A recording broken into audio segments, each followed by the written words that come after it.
Ready, Freddie? Well, good morning again. Snowy morning. I'm not sick of winter yet. I love kind of the first couple of snowfalls in January. If this happens on February 6th, then I'm a little bit upset, but I can live with it. I'm going to talk a little bit about acceptance today. You got to accept the weather, or you're in for a long fun. But the thing that I'm going to talk about mostly, we're going to call it the sacred pause. And that comes from some of the stuff I was reading here by Tara Brach and some other Buddhist current philosophers. Um, Back in 1929 or 1930, all the way through, I know it's in the 50s and 60s because I remember it. There was a Coke commercial. And the leading commercial was the Coca-Cola, the pause that refreshes. You all saw these well, you probably didn't see them because these are from the 30s, but for a long time, you may have seen it maybe in the 60s or 70s if you were around then. The pause that refreshes. So the Coca-Cola company was telling us that there's a benefit to pausing, enjoying a nice cold Coke. Um, the ancient Jewish philosophers and writers of the Bible said that, you keep the Sabbath. 6 days out of the week, you work, you do what you're supposed to do, but on the seventh day, you rest. That's what God said. He created the world in those 6 days and then rested on the seventh. So they knew at that time, thousands of years ago, that it was very important to have this pause, this stopping, this quieting. Don't go on with everything the way it is all the time. Take some time to pause. And that's what meditation is. Meditation is kind of our pause to be here, to be now. Now, I grew up a Catholic and went to a small parish in Muskegon, downtown Muskegon, St. Joseph's Parish. And every day at St. Joseph's Parish, they rang the Angelus. If some of you are Catholic, you might know what the Angelus is. If you're not Catholic, what the Angelus was that periodically through the day, 3 times during the day, in the morning, at noon, and in the early evening, they would ring the bells at the church to signify that it was the Angelus, which was a thing that they developed to pay homage to the Virgin Mary. And it was supposed to be that time when the Angelus rang, you stopped what you were doing and you said a prayer, or you just took time out and meditated. And this was a picture that was in my aunt and uncle's house, and along with about 3 or 4 other people I knew. This is an old photograph of when the bell rings, these folks would just pause and say the Angelus. So they knew that pausing out of our daily activity was very important. Thich Nhat Hanh at Plum Village periodically during the day would have a bell ring, and whenever that bell rang, whoever was there in the monastery there was supposed to just pause, take a minute to just think about right here, right now. So that pause is very important. That pause is done during meditation, during a formal meditation, but it is also can be done inside of the meditation. And that simple pause, that little pause, can be kind of an informal meditation, where during the day you take a pause and you just experience, you just notice, you just see, you just feel your body, your mind. You just take a moment to break away. You do nothing except notice. Let me do a little reading here. This is from Tara Brach, the Radical Acceptance, and a pretty good book, I think. But she talks about the pause, and let me just do a little reading here. You don't have to put your hands in Hapshan. This is not from the Buddha. So, learning to pause is the first step in the practice of radical acceptance. A pause is a suspension of activity, a time of temporary disengagement when we no longer are moving towards any goal. Unlike the frantic pilots, we stop asking, what do I do next? And I'll address that in a little bit after I get done with reading these pilots who were in supersonic flights. The pause can occur in the midst of almost any activity and can last for an instant, for hours, or for seasons of our life. We may take a pause from our ongoing responsibilities by sitting down to meditate. We may pause in the midst of meditation to let go of thoughts and reawaken our attention to the breath. We may pause by stepping out of daily life to go on a retreat or to spend time in nature or to take a sabbatical. We may pause in a conversation, letting go of what we're about to say in order to genuinely listen and to be with the other person. We may pause when we feel suddenly moved or delighted or saddened, allowing the feelings to play through our heart. In a pause, we simply discontinue whatever we're doing. Thinking, talking, walking, writing, planning, worrying, eating, and become wholeheartedly present, attentive, and often physically still. You may try it now. Stop reading this and sit here doing nothing and simply notice what you are experiencing. Just pause for a moment. Just notice.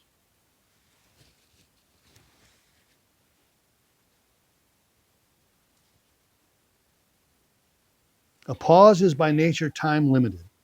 We resume our activities, but we do so with increased presence and more ability to make choices. Thus ends the reading. Excuse me. Now, the importance of meditation is obvious for those of us who have been practiced regularly. Our Buddhist philosophy tells us to live in the present moment as much as possible. If you do a daily meditation, and let's say you do it for 30 minutes a day, 20 minutes a day, 45 minutes a day, hour a day, during that meditation, you are pausing from your from your normal daily activity.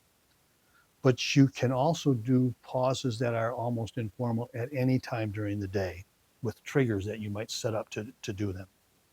Stop and experience what is going on right now when you are in this pause. Stop and experience a break in the habitual thought patterns. Pausing interrupts extended patterns of interaction. So you just get out of the interactions, you just sit and pause. The quieting of the mind is essential for wisdom. When the mind is busy or racing, it is mostly habitual thinking, not experiencing the moment. It just, your thoughts run away with it. Until we stop our mental busyness, stop our endless activities, we won't be focused on experiencing the here and now. I'm going to say that a lot. There's going to be a lot of here and now here in this talk. Now, the sacred pause is not running away from what's happening, but it more fully experiences the present moment as it is right now. The only moment we have right now. This is the only moment you have is right now. This moment is all we have, and yet we live in a world of what's going to come. What were we planning? What are we going to do? And we relive that which has already happened. And that's that which will never come again. We keep reliving it from our past. Now, most creatures in the world are asleep in the sense that they pass through their lives never knowing and seeing the world as it truly is. Intentional and frequent pausing addresses this issue and reminds us that right here, right now, with acceptance and non-judgment, it's a good place to be. We are exploring a Buddhist philosophy. This philosophy incorporates the importance of awareness of the moment all of the time, not just during meditation. All of the time, we're supposed to be aware of what's going on in the moment. True confession, I'm not very good at that yet. I still got a lot of work to do on that. There's a lot of work to do, folks. But pause first. Pause and see what you have to do. This pause is centered on living in the here and the now. It is centered on developing the four immeasurables: loving kindness, compassion, sympathetic joy, and equanimity. If you have those four immeasurables in your life, loving kindness, compassion, sympathetic joy, and equanimity, you will be happy. I have no doubt of that. That's something that I have a belief in. In the sacred pause, you practice non-judgment. That's very hard to do, practicing non-judgment. Got some political leaders in the world right now that I'm not real happy with, and I judge a lot. I have to continuously remind myself that non-judgment is a part of what I am trying to develop, especially the non-judgment of self. We judge ourselves way too much, way too critically. Let it go. Now, Tara Brach says, and comes from this little book here, that when we put down ideas on what life should be like, we are free to wholeheartedly say yes to life as it is. Very important. I have these plans on what my life should be like, and sometimes it isn't there. And that's why, because I don't have control over it. Nobody has control over their life. You have control over some little things, but you don't have control over a lot of things. When we pause, we don't know what will happen next. But by disrupting our habitual behaviors, our habitual thought patterns, we open to the possibility of new and creative ways of responding to our wants and to our fears. During our moment of pause, we become conscious of how that feeling that something is missing or wrong keeps us leaning into the future, on our way to somewhere else. Letting go of the control seems to run counter to our basic and instinctive ways of getting what we want. But letting go, acceptance is the key to learning, and that pause gives us that opportunity to dwell on it, to think on it. Now, Charlotte Joko Beck, she's a Zen teacher, and she says, through the sacred act of pausing, we develop the capacity to stop running away from our experience. When we're not pausing to be here now, we're actually running away from what's going on here and now.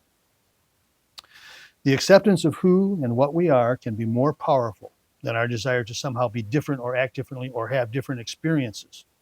Acceptance is a wonderful thing, and it's very powerful. The desire that fuels our wanting or the clinging to what we desire and do not have can also be very strong, but also acceptance is very strong. But this wanting things, this desire, this wanting to things to have differently or experience different, it can be replaced with the acceptance of what is in this moment when the acceptance is truly embodied. When you try to embody this, it doesn't work if you just do it once a day. You have to do it continuously. And that's why this pause is so important. It gives you a reflection on what is right here, right now. The sacred pause is the way to reinforce our acceptance of the moment. It is continuously available. When you're stressed, it's available. When you're feeling good, it's available. All of the time, it's available. Sometimes the moment gives you the feeling and the perception that this is good. It's okay. It's peaceful. Then you remind yourself to let it go. Don't hold on to it. Sometimes the moment is not okay. You're experiencing discomfort, anxiety, or stress of some sort. But like in that moment of peacefulness, you notice it, you name it, and then you let it go. It's not easy, but that's why we call it practice, because we do it over and over. This is not easy, and I don't want to make it sound easy. It can be very tough, but the more you do, the more you do. Remember that desire, with all its attachments and clinging, tells us that we're not complete or we are lacking something. Letting go or letting be tells us that we have what we need and allows acceptance to develop and to grow now. Our awareness can support the peace and joy that is available to us when we quiet the mind. And you can quiet the mind often during the day, whether it's formal or informal meditation, and you set up some triggers. I have several triggers that I try to use, and I'm still working on this, trust me. I'm not there yet. My mala beads are a kind of a sign. Whenever I feel or notice my mala beads, I try to just take a minute and shut down, just relax, just be here, be now. You have your own triggers. I'm sure you can have many triggers. I brush my teeth every morning. And that is a time for me to just take a pause. Before I put the toothpaste in my mouth, I try to pause and just sit for a minute. At my house, Dina does the cooking and I do the dishes. And for me, the dishes are a good time to just do nothing. Just sit and wash. Feel the wash. So you set these triggers up wherever you can, and the more you pause during the day, the better your day will be. I think I can promise that, but you'll have to find out for yourself.